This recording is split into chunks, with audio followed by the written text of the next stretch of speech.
I'm going to show you and explain to you all the key settings for a controller setup on Battlefield 6. So I'll quickly go through each menu here, but I'll spend extra time on the settings that I think are most important for you. So this is just your basic audio stuff. Then we get down to color profiles.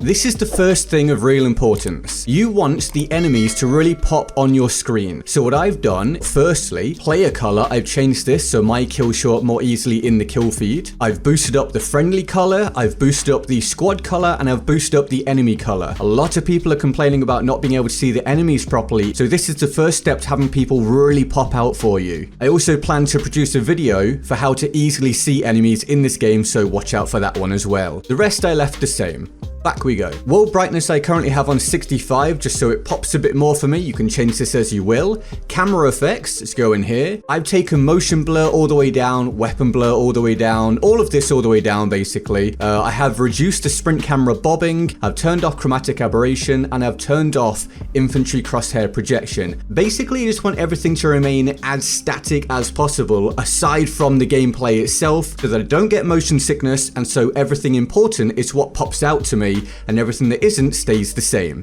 Down to controls, hold and toggle. These are fairly simplistic. Do you want to hold or toggle something? I don't think I've changed very much here. You can see them all as I go down. I've made sure this is on prioritized reload. I always want to be able to reload and then I'll just hold down the button if I want to interact with something instead, all the way down to the bottom so you can see those, and back we go. Use EA supporter creator code GetGoodGuy when purchasing EA products. I have controller vibration on. I recommend having this off if you're able to, but I'm so used to having vibration that I leave it on, otherwise the game feels really weird to me. I have gone into the vibration mix and I've made it so that the destruction and explosives don't vibrate for me, but incoming damage and weapon fire do, because that's the thing that I'm used to feeling and that's what I need to engage properly in my gunfights. So if you do want to change anything here, set it to custom and you can turn off and on the ones that you do and don't want. Back we go. These are both off. I've turned off the tutorials. I've got these certain hints on, vault hint off. I know when I can vault over something, and that is the basics of accessibility. So let's go across to gameplay. I turn off all the inverted look stuff because I like to play without it. If you want it on, cool. You can set it all in this menu if you want to. To explain, inverting the look is if you push up and you want it to go down, or however you process it in your mind, you will have invert vertical look on rather than off. And I'm going to put my cat out of the room because she is meowing constantly. Give me 1 second. We'll do the rest without a cat. Hold and toggle here. This is fairly basic. Do you want it to hold something or toggle something? Okay, capture area outlines. I want those on. So this is where there's a flag, for example, in Conquest. Do you want to see the outline so you know where to stand in it to capture it? I want it on. If that's immersion breaking for you, turn it off. Infantry aim sensitivity. This is your sensitivity when you're just running and looking around, not just aiming down sight. I have mine set to 55 at the minute. I've done a lot more testing since initially recording this, and I've now landed at a 75 being the right infantry aim sensitivity for me, so a fair bit faster. I have a few more updates like this throughout the video with better information for you, and you'll hear this noise when I have those tips for you. So when you're in the actual game, if it feels too sluggish moving around, turn it up. If it feels like it's way too quick, turn it down. Very simple, just do a little bit of adjusting as you go. Now as we go down here, I don't think I've changed very much. You can pause if you need to, but they're all just personal preference. We get to vehicle aim sensitivity, which I've set to be the same as my infantry one. Update, vehicle aim sensitivity now 75, aircraft and helicopter, and in fact all later basic vehicle sensitivities are now 110. To keep this nice and consistent, I've not changed the aircraft and helicopter ones because I don't tend to use them, and I'm not quite sure how I want them to feel yet, but you can tweak them in here if you need to. I've turned helicopter control assist on, again because I'm not really much of a pilot, and I'm still working out my vehicle ones. You need to play around with these to see, well, what you like. Update, I've since decided I want both vehicle aim relative controls and decoupled tank turret aiming turned on. So vehicle aim relative controls and decoupled tank turret aiming from turning. It depends whether you want the camera to be in line with what you're doing or not. You're going to have to experiment and see what works for you. And the vehicle boost is just whether you toggle or hold. So that's, sorry, when your vehicle goes faster, because all the land vehicles and whatever now have a boost to them. Down we go. Aim assist. I've set this to the BF1/BF4 setting. You should do it to whatever you're most comfortable with. If you're not used to anything particular, then just experiment. But I go BF1, BF4 because I've played so much BF1. I've left everything here on the max. Update, I now have infantry aim assist slowdown on 90. Honestly, the aim assist at launch for this game isn't great. The slowdown bubble around the enemy is too large and makes aiming feel inconsistent. I have passed this information on, and apparently we will be getting a setting for the beta aim assist instead soon, which I thought was much better, so look out for that. I will tweak things down if I need to, but at the minute, max feels okay. BF1, BF4, BF1, BF4, BF1, BF4. Nice and simple for me. So that is now the gameplay done. We'll go across here to campaign. I don't think I changed anything here. You can change the difficulty of it. I've not actually played the campaign at this point, so do as you please, but nothing here has been changed for me, and it's not the thing that most of you are here for. So let's go to controller. Right, we're on this bit. I'm going to press Y or triangle on PlayStation or whatever controller you're using to go into the actual menu. So we're going to enter into controller settings here first. We're going to go into edit. So you've seen my infantry aim sensitivity already. You know my invert look is off. My field of view is on max. Do what you want. I have mine on maximum because it reduces the visual recoil when I'm in hip fire and allows me to see a lot more of my peripheral vision. But for some of you, that will give you a fisheye effect that you don't like, so you can bring it down. Just find what's comfortable for you, but I do recommend having it above the default, otherwise you don't see enough of what's going on around you. Vertical aim ratio. So this is how your vertical aim differs from your horizontal aim in terms of the sensitivity of it. Usually you want your vertical aim to be a bit lower than your horizontal one. Mine's at 70 as a starting point if you want to try that, and you can tweak from there. Update, my vertical aim ratio is now 56. It feels much better to me. I also quite liked it at 50, which I might switch to. We'll see what I think, but 70 was too high in the end. Now, I do have uniform infantry aiming turned on so that everything feels nice and consistent, because you can have it differ for different scopes and all that sort of stuff. If you want to have it off, go for it, and you can tweak everything manually down below, but I have mine on. My zoom sensitivity coefficient is 178. This is what feels nice for me. You can again change this if you want to, but that's a good starting point to tweak from, I feel. All the aim assist values up at 100. BF1, BF4, BF1, BF4, BF1. My aiming left-right acceleration is on 70. Update, my aiming left-right acceleration is now set to 60. So this is for your stick, for how you want it to respond in terms of the pickup and speed when you move it. Again, tweak as you will. Down we go. You can pause if you need. I don't think I've really changed anything here.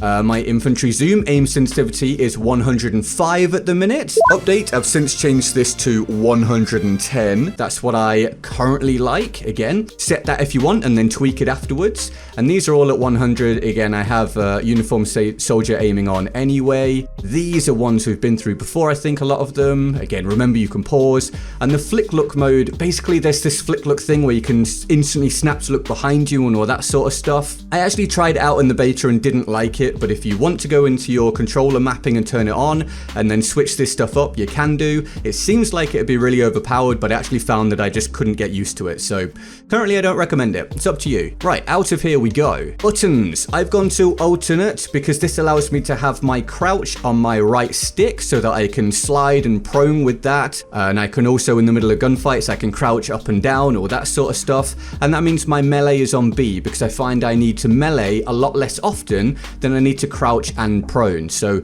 if you want it on your stick as well, switch to alternate rather than the default. Update, I've actually changed this from alternate to custom, and then went below and into infantry/passenger control mapping and manually changed the right stick to crouch/prone and melee to B or circle depending on your controller. But also I switched around LB and RB, or L1 and R1, so that grenade is now on the left and ping/comma rows is on the right, which is more reminiscent of previous Battlefield games, so I recommend that one to a lot of you. My controls are on default. Anything here that's different? We'll go into here, see if I changed anything. A lot of this is stuff we've been through before. I actually need to boost these up to be the same as my infantry ones, I'm now remembering, so let's do that while we're here. Bear with me a second. I hopefully have provided a little video in the corner for you, an anti-boredom video while I do this. Vehicle aim ratio. I actually need to level these up with my infantry ones, so I'll do those after the video's done. So if you want to match those up with the infantry ones, you can do. We'll turn uniform vehicle aiming on. I'll switch all this again to match my infantry ones when I'm done. I did forget this was in here, to be fair, so there we go. I'll change all that after. So you can play around with these individually, or you can just match them up with the infantry ones when you're done. Movement, none of this. I don't think I've done very much. Nope, cool, good, great. We will leave here. Okay, these are on default. I didn't change anything in these. As always, these are all just personal preference anyway. You can individually change your buttons as you go if you want. These should all be the same as the vehicle ones. Gunner, other, UI control mapping. Didn't change anything in there. Back to the bottom. I wish it didn't send you to the top of the menu every time, but here's a really important one. I don't know why it's buried all the way at the bottom of here, and I don't know why it's grayed out. Controller tuning. So you got some stuff here you've already been through on other menus, but here you get to controller left stick and controller right stick tuning. So I turned the centered dead zones all the way down to 2. Update, I've since set my centered dead zones for both sticks to 8. I was getting a little bit of stick drift down at 2. 8 feels good. You want the sticks to feel as responsive as possible without having stick drift. For me, that's on 2. Axial dead zone on 6. Max input threshold on the left stick I have at 80. On the right stick I have it set at 100. As always, personal preference. Don't just listen to content creators that tell you use this thing and this thing only. It will be different people, but this is what I currently use. See if you like it. And then down here, I have dead zones for my triggers on 0 and 0. Max input threshold 100, 100. Out we go. Back to the top of the list. Let's see where we were. We're all the way down at controller tuning, so we've actually done this menu and we can leave. Back we go. We've now got a mouse and keyboard. I'm not doing this because this is a controller settings guide. If you want a mouse and keyboard one, there's plenty of other people out there that do those, so we'll now go to graphics. I have the performance preset on performance. I don't know if we missed this somewhere else earlier on or not, but it's on performance for me because that matters a lot more than the actual visuals. I want the game to run smoothly. I have my world brightness on 65. If it's too bright on that for you, turn it down. If it's too dim, turn it up. Very simple. I don't change this. I don't know if I changed that. I can't remember. I have my sharpness on 50 right now. These have all been covered earlier on, I believe. Oh no, weapon field of view I have on wide, along with wide field of view. So this one we covered earlier, but weapon field of view I have on wide because this allows me to have less visual recoil when I'm aiming down sight. I've played this way for a very long time on previous Battlefields. It used to be called Soldier Aim FOV or something like that. But yeah, I want it nice and wide. Choose whichever works for you. I turn all the blurring and everything down to the minimum possible, as I explained earlier. I don't want motion blur and I don't want to be distracted. I just want to see the game. The HUD stuff is down here. Don't think I've done anything with this, but advanced HUD settings, there's probably some stuff in here. So the kill feed, I just want to see the kills from the squad, myself, and nearby. I don't care about kills happening 200 meters away. Kill feed icons I have off. Ping notifications, I don't want those in the kill feed either. My minimap size I have on large. I use the minimap a hell of a lot. You probably should too. If it helps you having it bigger, then go for it. Didn't change much here. I do want it to rotate with me. Didn't change much here. As ever, you can pause if you need to. I do want the compass on at the top of the screen. And I think that's pretty much everything in there. So out we go. If I do miss anything in this guide, please feel free to leave me a comment in the comments below, and myself or someone will hopefully get back to you. Because they're very complex menus here. It's easy to miss stuff. So we were down to here. Right. Icon intensity I have on 60. HUD icons. A lot of people won't do this stuff, but it can be very important. So this I have all left as default. But we get down to... where are we? Enemy icon scale, 120. I want the enemy icons to be larger because they're the most important ones to grab my attention. So along with having the colors earlier boosted up, like the red of the enemy, I also want the enemy icons to be bigger so they really pop for me. I think that's all I've changed here, but again, you can pause if you need to. Yep, out we go. And we get to crosshairs and indicators. We're going here. So I have the crosshair opacity on 100 and the intensity up a bit higher on 70. I changed my crosshair color to green because that is so much easier for me to focus on and not lose while I'm playing than the white one. And I have the thickness on thick. And as earlier, I have the infantry crosshair protection off so that it's always in the center of the screen. So this might work for you. If the white crosshair doesn't keep you focused, set it to something that does. Right, down here we go. I have changed the headshot color to yellow. I want to know if I've hit a headshot because it means that I've dealt more damage which means that I might be able to be more aggressive in a close gunfight because the enemy will be weaker than if I had hit a body shot. And I have the kill color boosted up to the bright red because I need to absolutely know instantly if I've got that kill. Down here, I think I've changed the hit indicator numbers to medium, and that's about it. That is that page done and dusted, I believe. You can pause if you need to. Sorry if me going up and down irritates you. That's a bad habit. I'll try and do it less. Down here we just got chat settings, so I've not anything there, so we'll leave those. And we go across to audio. Master volume, sound effects all on 100. My music volume is on 0. The music in Battlefield is generally good. I just have it down to 0 because I'm a content creator, so I don't want it to clash with my stream music is all. Down here, I want the hit indicator on. I have my sound system set to headphones because I usually wear headphones or earphones. And the audio mix I've got on war tapes because at the minute, I feel like this allows me to hear the footsteps a bit more clearly. But I will be tweaking this as I go along, so if you've got any recommendations for audio, let me and everyone else know in the comments below. I have voice chat turned off, again just because I'm a streamer. I have the... oh, this is a sad one. I've got all the in-world radio stuff turned to 0, not because I want it, but because I'm a content creator. I don't want to risk getting a claim on my content from the licensed music, so I have to have it all off, but I would have it on if I wasn't a content creator, because some of it's really good. Okay, that is the audio. We'll go across to system. I have crossplay on. I will probably end up turning this off, quite possibly. But if you don't want to play against people on other platforms, turn this off. If you have this on, you'll play against PC, PlayStation, Xbox. If you have it off, you'll only play against your specific platform. Now, to be clear, that doesn't mean if you're on console and you turn it off, you'll play against all console players, Xbox and PlayStation. You won't. There's been a lot of confusion about this. If you're playing on Xbox and you turn this off, you'll only play against people on Xbox, not PlayStation, and vice versa. And if you want to play with your friends who are on different platforms, you will have to have this on, okay? Down we go. I might turn on streamer mode and anonymous mode if stream sniping gets bad. I may as well turn off radio music here, but I would have it on if I were you. Minimap, I think, is all stuff that we covered earlier on. Yeah, that was all earlier, but it's all in this one menu here if you missed it earlier on. Down we go. This, I don't think I've changed. Oh, scoreboard ping. If you want to see the ping that you and the enemies and your teammates have, turn this on, otherwise it is hidden. So if you're getting wild deaths in the game, you can't work out why, maybe have scoreboard ping turned on, and then if you take a ridiculous death and look at the scoreboard and see the enemy's on 160 ping, now you might know why it's happened. And then we go across to extras, where I don't think I changed anything at all.